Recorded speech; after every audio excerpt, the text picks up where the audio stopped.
Hello, thank you for coming to listen to us. Guillaume, we are going to introduce you. It's not good.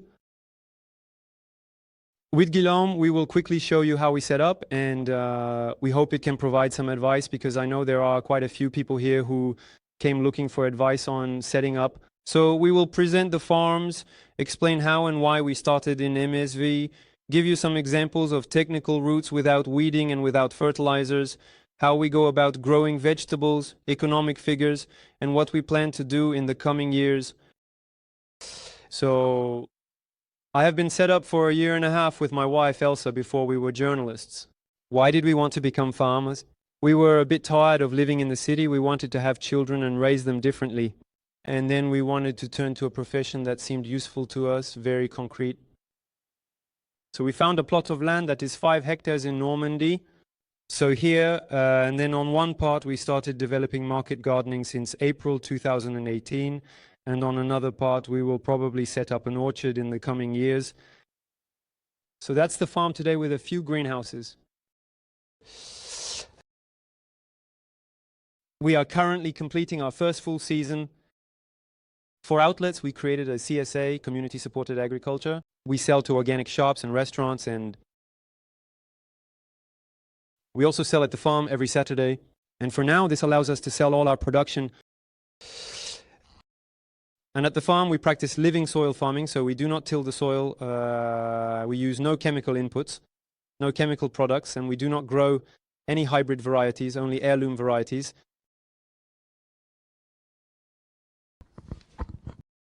Hello everyone, it's really a pleasure to see the room full today. It really makes me happy to take the microphone in front of you to present my 2 years. And I am starting my third. I have been established since July 1st, 2017 in Commes, near Port-en-Bessin, in Calvados, and I settled there to take care of a piece of land. So that was the photo on the left. I didn't know how to illustrate a bit of biodiversity, then try to take care of a piece of the planet. Today we need it, so we need lots of people to take care of lots of pieces of the planet, and also to make people happy. So the Garden of Tomorrow is a place where many people come by and where I think we are very happy. So those were my 2 installation goals to become a farmer. Of course, producing food.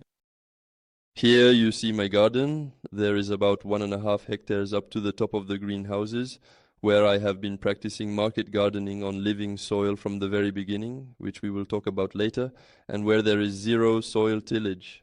In agroforestry, I have planted rows of fruit trees. So naturally, this is the block where there are fewer. But here and then, every 24 meters, I have rows of espaliered trees, apple and pear trees, 1,000 mètres of covered greenhouse, and roughly 1.5 hectares on this model.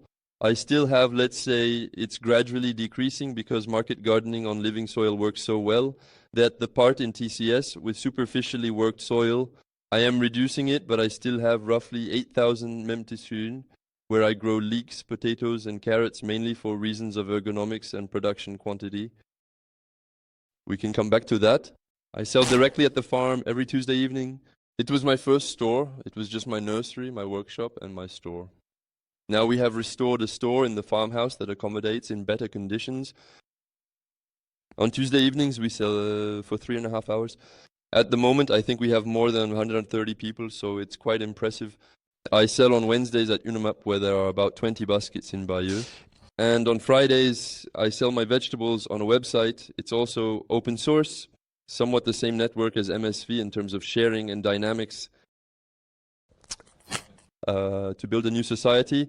It's called Open Food France. We are in the process of creating a cooperative that will be called Coupe Circuit, where we are developing a software tool to sell our vegetables and develop a tool on a global scale, because it was created in Australia. Today there are more than 10 countries using this tool, and I sell about 40% of my production online, and it is delivered to relay points in cities. And So how do you start an MSV? With Guillaume, we have 2 slightly different beginnings, you could say, because I started in a somewhat ideal way, from a meadow that hadn't been grazed for years, just where someone would come to cut the hay. And so as a result, a very structured soil, a large reserve of organic matter. We are almost at 4% at the start. So to start cultivating, In August 2017, we laid down large silage tarps and left them in place for 6 to 10 months. Then we began to uncover, and there you go. The annuals in the meadow are smothered by the heat and lack of light. A few perennials remain that grow back under the top, which need to be weeded by hand. But afterwards, the soil is clean. The earthworms have started to break down. The meadow that had been cut and left under the top, the life of the soil was underway. Then for us, it's very simple. We work on permanent beds. We use string lines. We mark out beds of 75 centimeters by 30 meters. Everything is standardized on the farm with 45 centimeter footpaths. This way, it allows us to have data that we can transfer from bed to bed for the quantities to sow, the quantities we harvest for note-taking, etc. And then, very simply, the soil is always covered, so we cover it either with shredded waste from the recycling center for direct seeding. So in there, we grow carrots, beets, turnips, mesclun, radishes, or with a thick layer of straw or very strawy manure that we get from a nearby stud farm.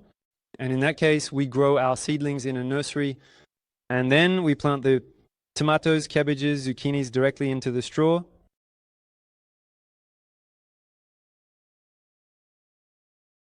For me, it's also an ideal start because it was the land where I grew up, and for me, it made sense to produce vegetables where I grew up and where I want to live.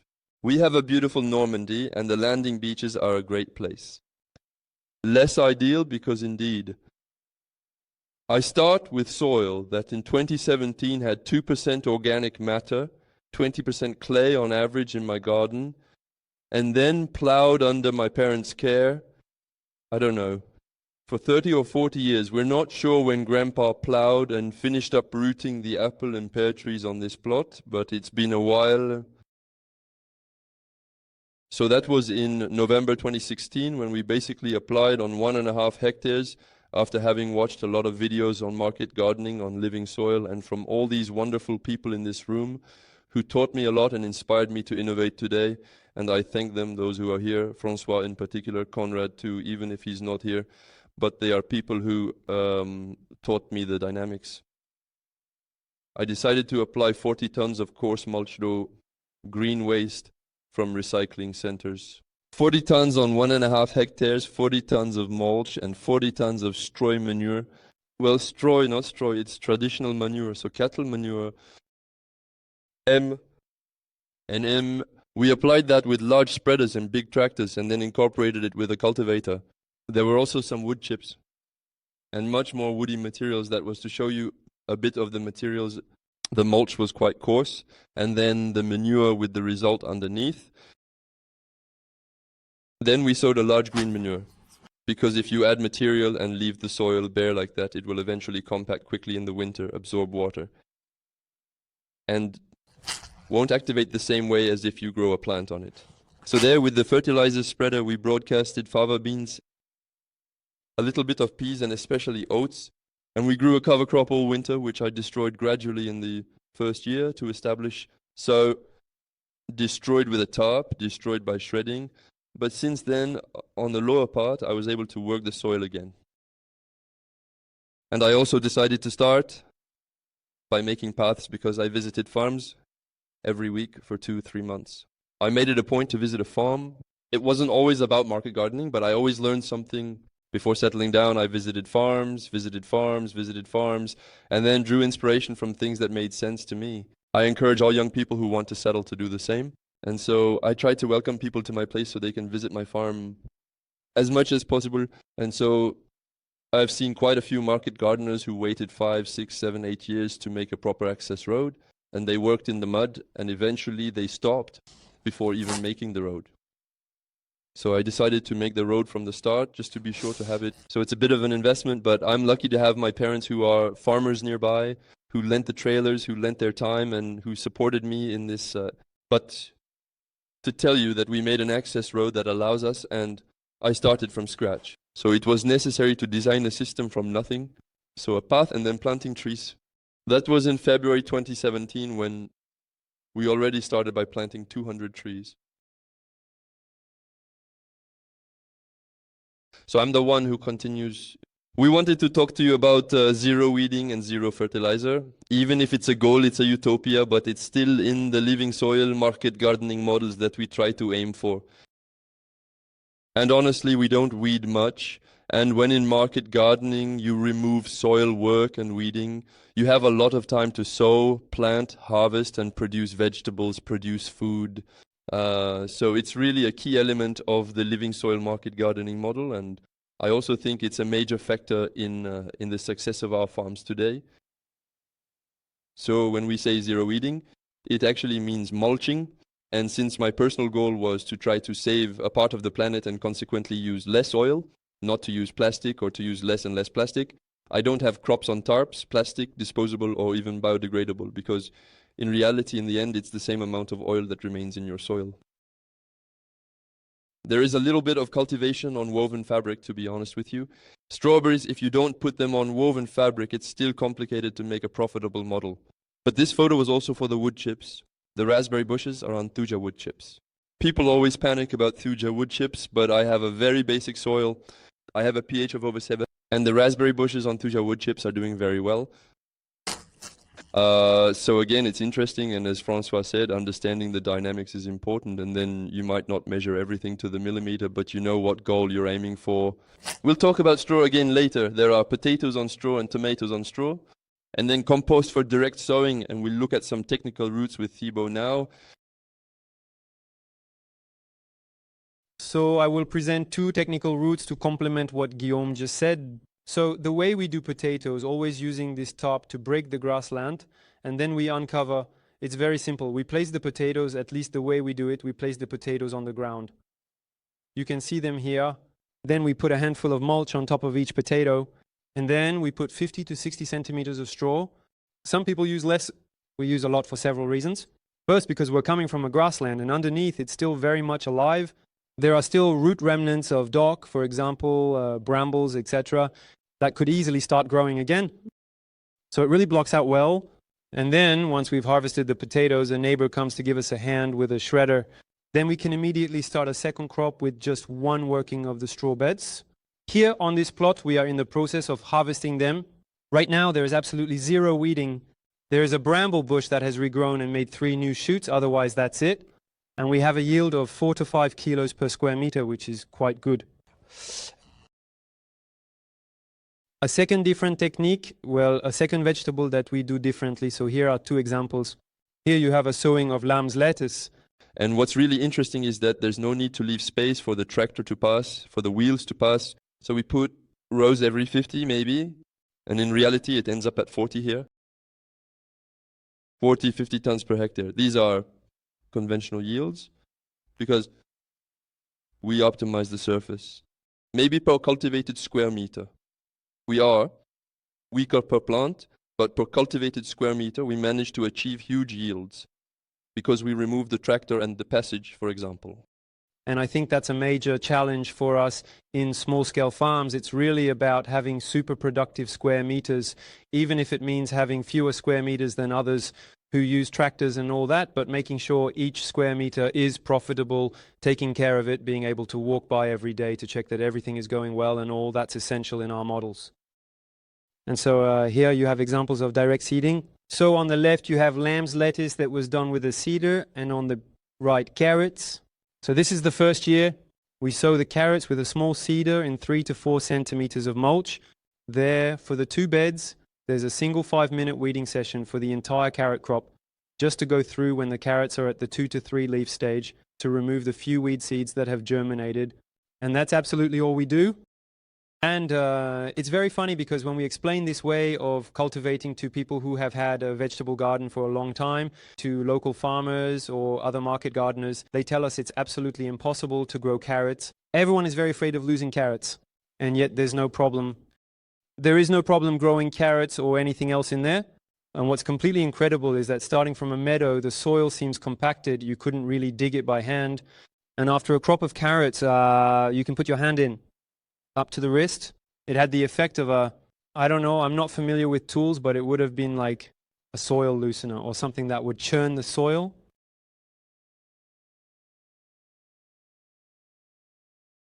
I didn't want to take Thibault's place on the technical routes because in reality, for each vegetable, I have between 3 and 7 technical routes. So the concept of a technical route, which is highly developed in living soil market gardening, is not very relevant in my context because in reality, no two beds are the same. I have 5 different mulches and I always adapt to the bed daily, day by day, so it's less structured, it's harder to explain to people who visit me, and it's less easy to copy-paste. But I think that in agriculture, we're starting to understand that copy-pasting doesn't work. So you have to understand the dynamics and adapt daily, and that's why I didn't necessarily want to take this technical route part. We have 5 more minutes. Great! With Thibault, we also chose to present some figures to you because we had the theme of installation, and installation also involves capital and investments. And of course time, but also tools and equipment. So that's the case with my farm. I wanted to set up while staying free, free to make choices to go back, and also free to establish myself without resorting to banks. I set up with roughly 30,000 euros. And here you have a bit of the breakdown of the major investments, the tunnels for 9,000 euros, the electric Kangoo Maxi, that's just brilliant. It's really an electric Kangoo Maxi for a market gardener. I think it's essential. For me, it's daily happiness compared to, anyway, an irrigation system, an irrigation setup, which is really very limited for me because I didn't want to invest a lot. So I started with a very simple surface irrigation system with just one reel, no fixed sprinklers in the greenhouses. At first, I used garden hoses to connect ramps at the entrance of my greenhouse, and I'm not saying that's what should be done. But that's what I did. And then I broke both my ankles, and I was out for 3 months last year, and I realized it was cool when you could just tell someone, I close the valve, open the valve, and not go get the connector thing to plug into that one that comes from there. You know, but when you're not there, it's complicated. So you need dad, mom, and lots of people, lots of clients to manage the thing when you're not there. But we can do post irrigations that are quite limited with market gardening equipment. I'm very mechanized. All the mulching is done with a tractor. I have a silage bucket, and the beds are the size of the tractor I use. So there was still an investment in equipment, even though I rent most of the equipment from my dad, who uses it for his cows and cereals on the side. But I still bought some equipment, especially for growing potatoes in the traditional way and not on straw. There is a budget for store layout, an electric brush cutter, which might not necessarily be the investment I would advise you to make at the start, or even at all. At least not at that price. And we don't always make the best choices. And setting up the laying hen took over 100 hours of work, welding, cutting and stuff. It's cool. I would have been very proud of my chicken coop, but I wouldn't do it twice. Similarly, I think there are ways to buy things cheaply and have them be at least as effective. And the path that still costs money, also still me, and so. For the year 2018, last year, it was a bit complicated to estimate the number of people who worked on the farm. I was out for 3 months because I broke my ankles and I started the season myself. By July 14th, I was no longer there for a long time. And then Florian, who is in the room, came and he has been employed by me for over a year. So anyway, I put in a full-time equivalent and still a lot of help because it was the customers who kept the garden running for 3 months so we could continue eating vegetables and also to pay the bills. And basically the turnover in 2017 was 61,000 euros from vegetables and fruits. In them we are around 7,000 to 8,000 euros, and in expenses we are at 12,000, 13,000 euros, which results in an EBITDA of 31,000 euros. So these are figures on small surfaces that question agricultural models, and we are going to do even better this year. So we also have a kangour, so apparently it's definitely relatively indispensable.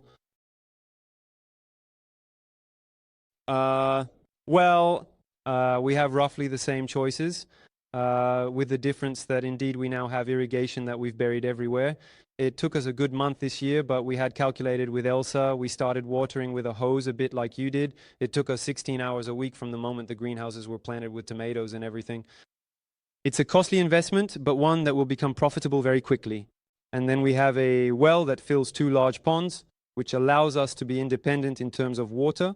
We weren't necessarily sure it was a good choice, but when we see the summers we've been facing lately, I think it will still be essential in the future to sometimes have to use sprinklers outside to start certain crops. We